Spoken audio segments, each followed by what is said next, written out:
dogs. Quite a specimen it is too.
Finished.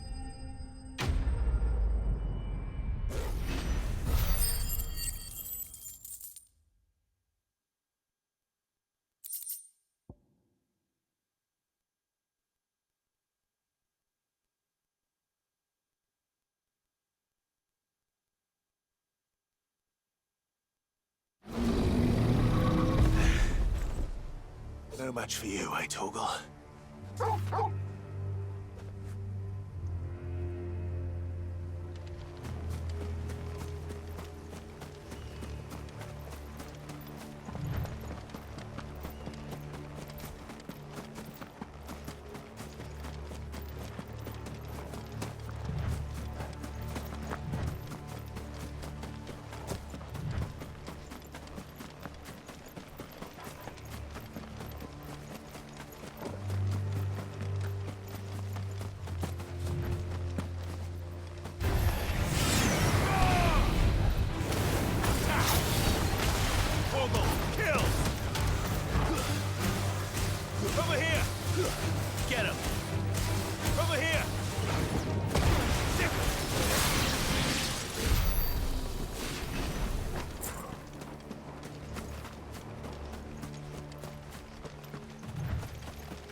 This must be the orphanage.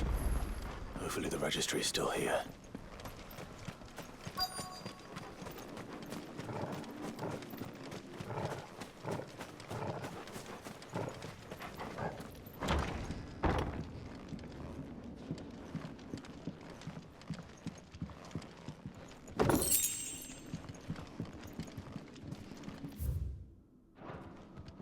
Disposed of. Conditioning. This is nothing short of torture. Herman wasn't exaggerating. It's a wonder he survived this place. I need to find that registry.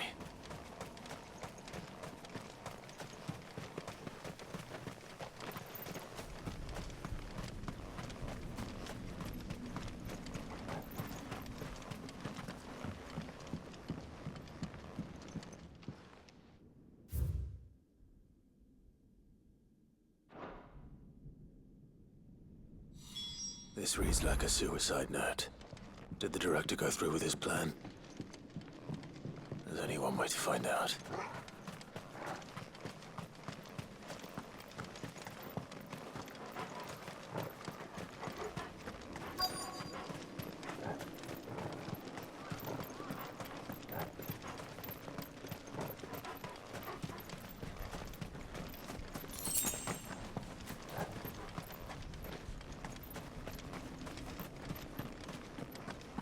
Forked white tree.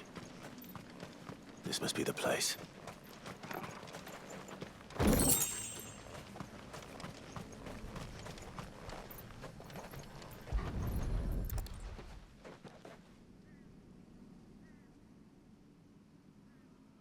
Could he really be buried here? There's something hidden among the roots. Let's see.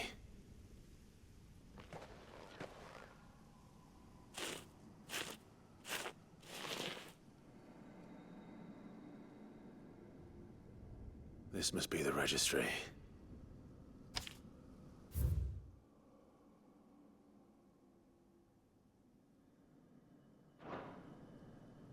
So many names. This place was a slaughterhouse. But where is the architect of all this misery?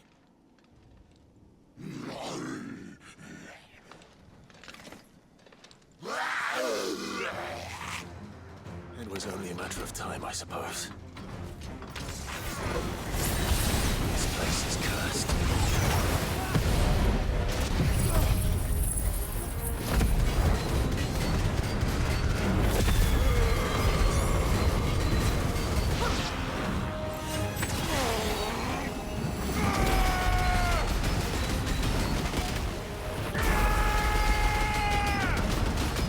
All yours, Torgal.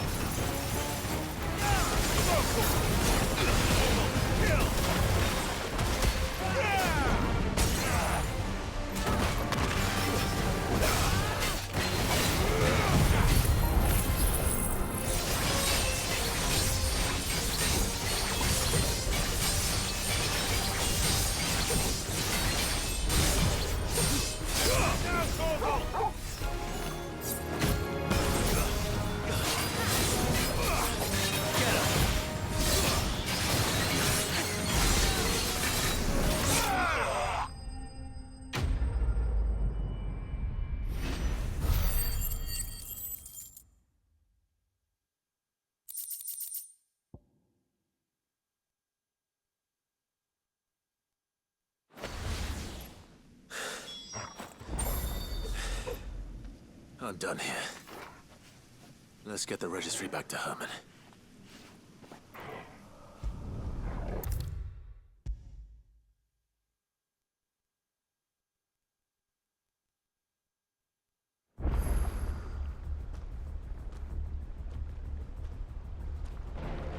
I hear that you traveled to Ash, Sid.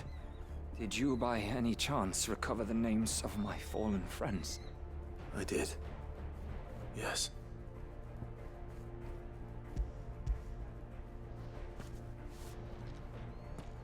If I may? The bearer registry.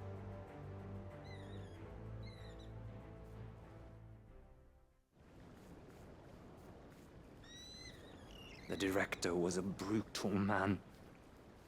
He got no worse than he deserved. The registry was all I found beneath the tree. There was no sign of a body. Nor any record of what happened to the children after the orphanage closed. I pray that at least some of them survived. All their names are here. The ones we lost. My friends. My light in those dark times. I can still remember their faces, like it was yesterday. Children who were taken from their bunks in the morning, never to return. No explanation ever offered. They'd be happy to know that you survived, Herman. But why did I make it out alive, when so many others died in that awful place? It's not your fault. And blaming yourself won't bring them back. Honor their memory. See that their names live on. That way, at least. They're never truly gone. Thank you. Sid, I'm going to write a book. An account of the horrors of Bad Bach, and the spirit of those its custodians sought to crush. All of Valisthea will know of our suffering. And in the name of those I lost, I will not let it happen again. Neither will I. These records would have been buried for all eternity, were it not for you. Thank you.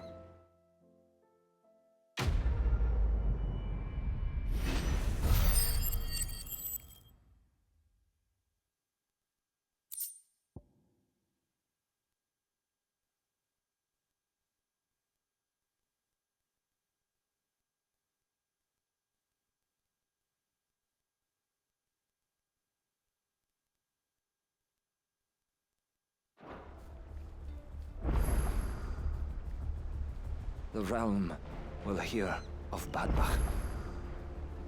And I pray that the tale of my fallen friends will spare future generations the horror we endured. Thank you for helping keep their memory alive.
Get him!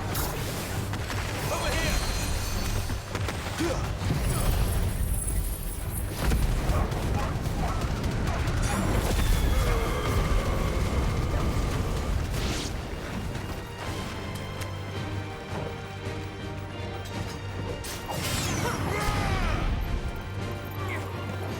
Let darkness fall!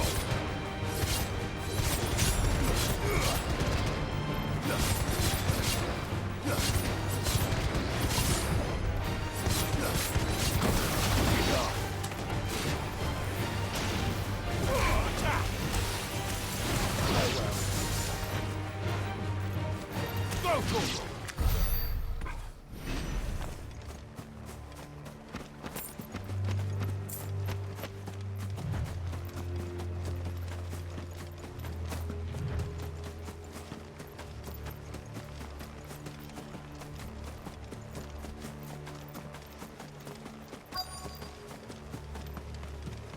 The entire village looks abandoned.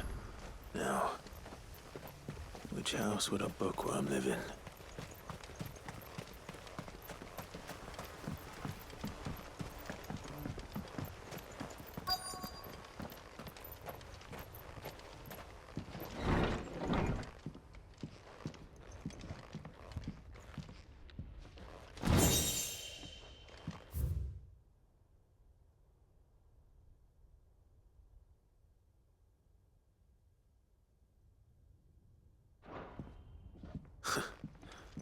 His interests were certainly varied.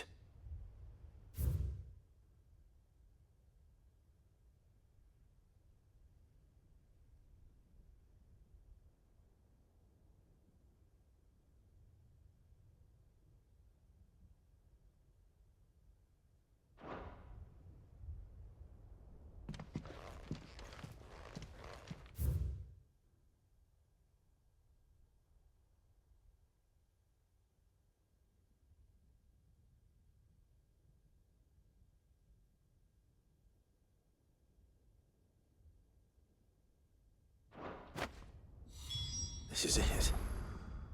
But if what it says is true, I need to get this back to the hideaway.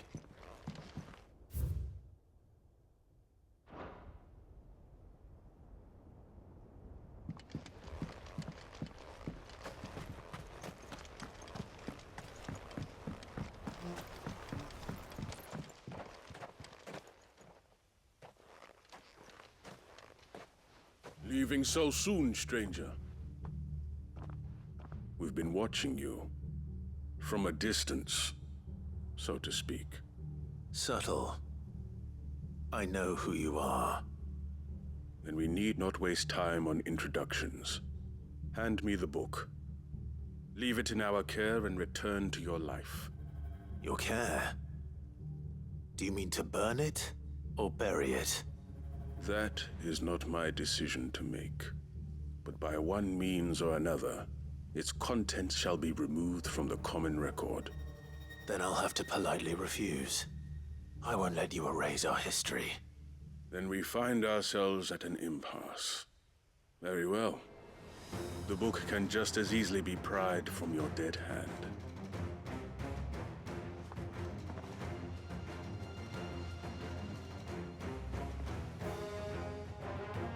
Let's see, shall we?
Impressive.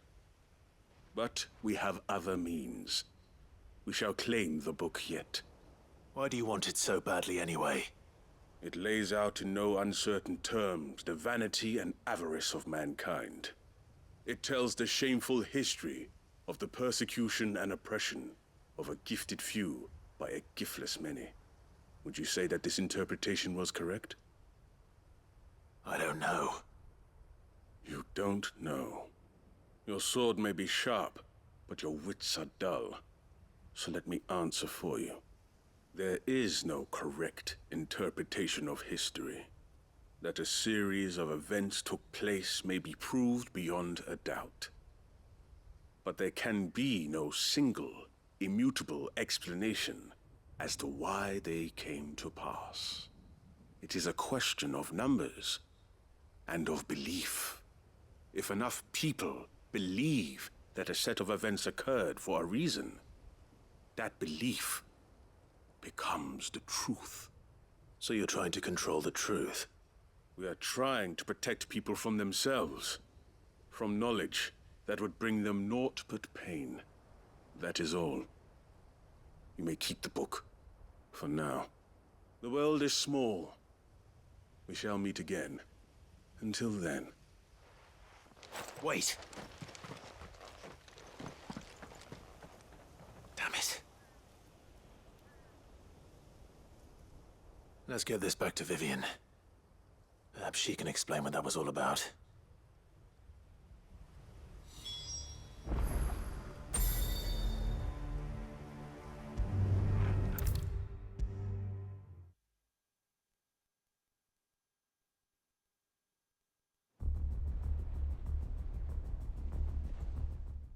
Vivian.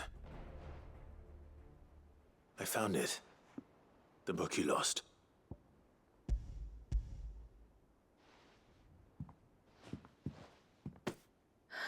You found it.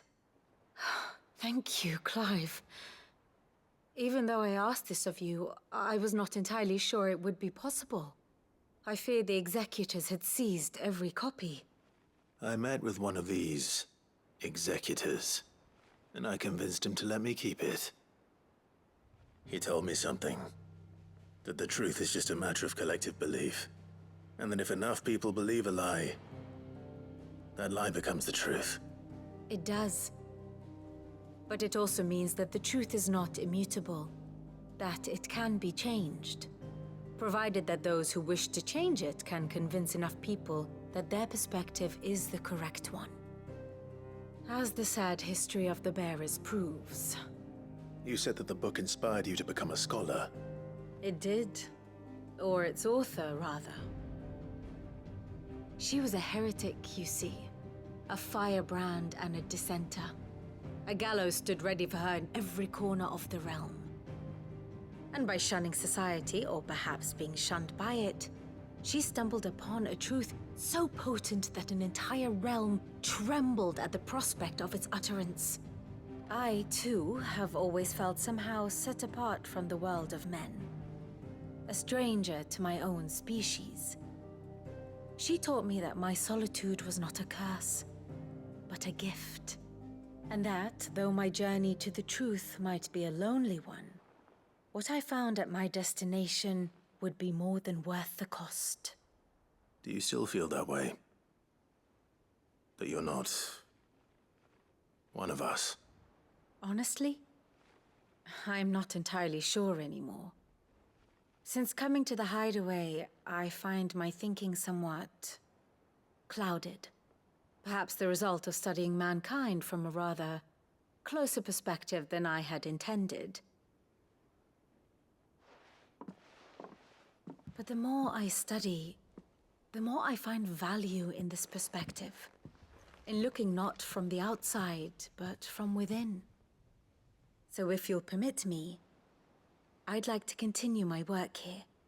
Remember, Clive, when enough people believe, belief begets truth. Give the men and women of this benighted world the gift of truth. Make them believe in you, as I do. I'll try, Vivian. I'll try.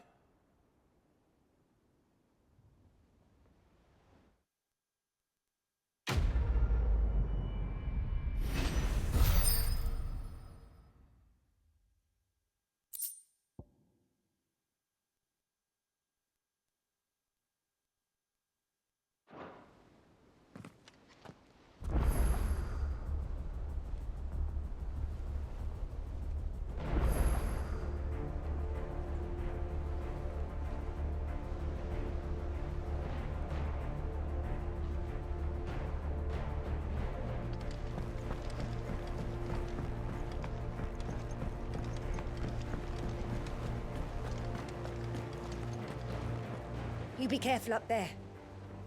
But if you happen to snag your britches on anything, be sure to bring them back to me. I'll get them patched up right away.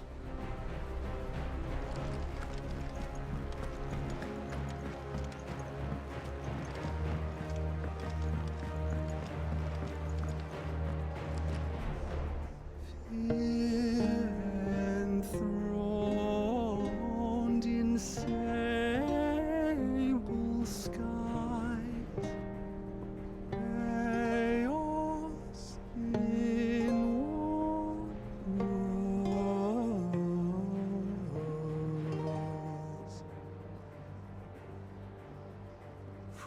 diverse hands a dawn is spun in crimson sin unfurls.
It's usually me making demands of Hippocrates. I wonder what this is about.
Lawsman Hippocrates, I received your note.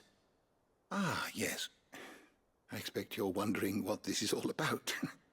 You spoke of making amends with Dion, but I can't imagine what for. Then I should begin by telling you that I was once his tutor. This was some years ago, of course, before I joined Sid in his hideaway. At that time, I was counted among the foremost scholars of Oriflamme, and was accordingly invited to the palace to supervise the young prince's education, all to ensure that the future emperor had a firm grounding in, well, everything an emperor should. History, religion, commerce, government.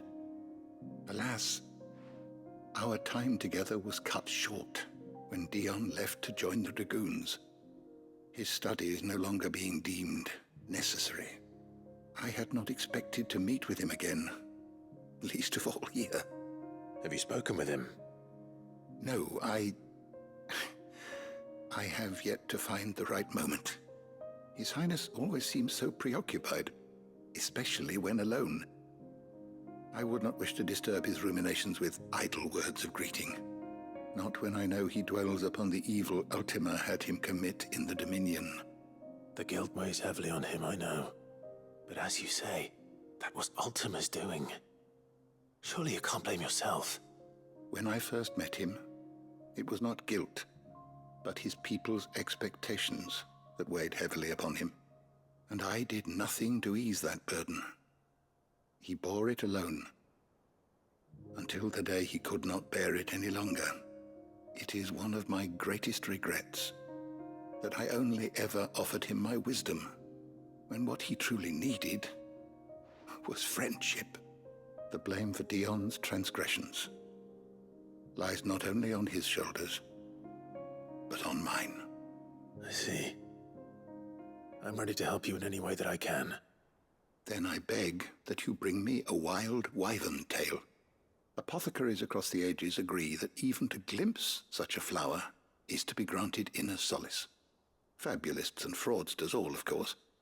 But there is oft a seed of truth to be found where even the most outlandish opinions align. Well, it can't hurt to try. Where can I find this flower?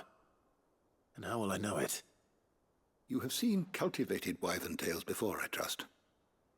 The lily-white blossoms from whose roots the poisonous ink for the brand is distilled. Well, those which grow in the wild differ only in their purple hue. The harsher the environment in which they are raised, the deeper the color. There is a waterfall in Rickmal's roost across the strait, where the flowers once grew in abundance. Whether they still survive there, I know not. But try as I might, I can find no likelier location. It's all right. I'll find you a wyvern tail one way or another. Thank you, Clive. And please, be safe.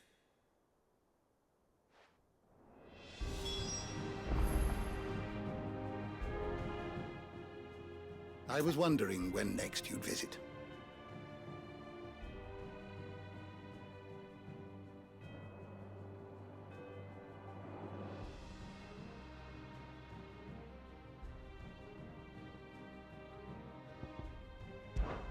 If I may observe,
history can wait.